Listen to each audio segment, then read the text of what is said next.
And introducing to you first, fighting out of the blue corner, he weighed in at 65.8 kilograms and trains under Dave Johnson out of Strike MMA, boasting an amateur record, 2 wins, 1 loss, fighting out of Perth, Australia. This is Yohanes Lorot!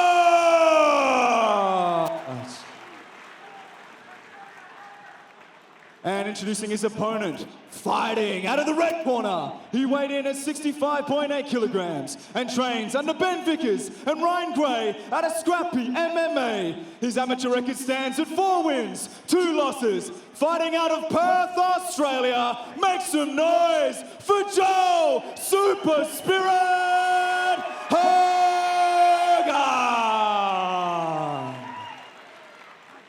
And when our action begins, our referee in charge. This fight is brought to you by proper number 12 Irish whiskey.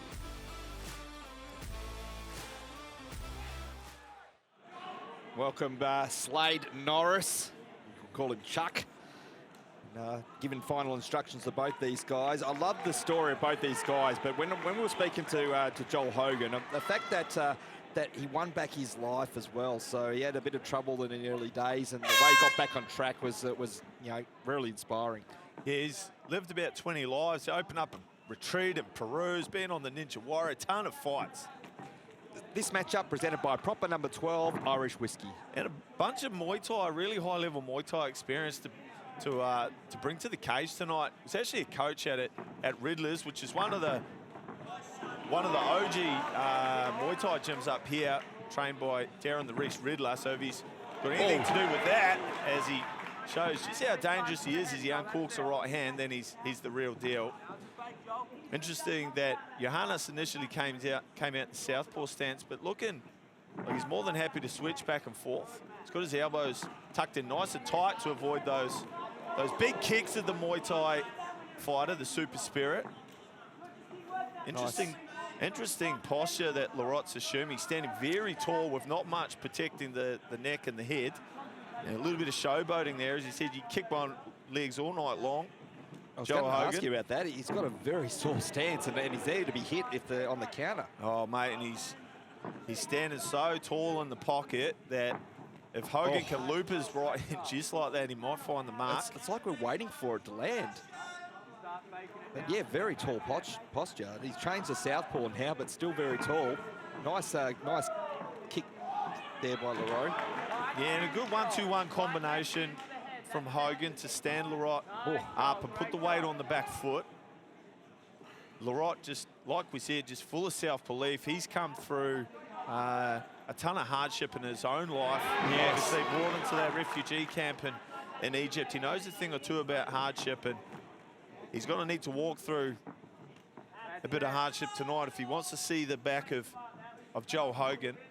Lofty ambitions for the blue corner as he comes over the top of the left hook. Swing and a miss. You spoke about ambitions as well. I mean, again, it was so great to speak to both these guys and find their backstories. But both guys coming in very confident, where they both believe that they're going. Oh, there's a lot of blood there on Hogan as well. So there's a great punch that's been landed there. Yeah, it looks like it's not in a great spot either. So anytime you get cut on the inside of that eye, and it starts to trickle down into the eye, the fight doctor and the referee will be particularly interested in it. That blood can't obstruct the vision of the fighter. And smart here from Hogan, who recognises that he's injured, and he looks to press the action now, chest to chest, as blood drips down on top of Lorot, as do some punches that are now raining down. And a hail of blood and punches comes Joel Hogan. Oh, the knee! That landed! That is all over! Wow! Lorot gets it done at the end of the first round. Slade Norris calls it off. I didn't hear the bell, but that was really close to the end of the first round. What a round! Ladies and gentlemen, our referee in charge has called a stop to this fight with 1 second remaining in the very first round. Declaring your winner via TKO in the blue corner, Yohanes Lorot!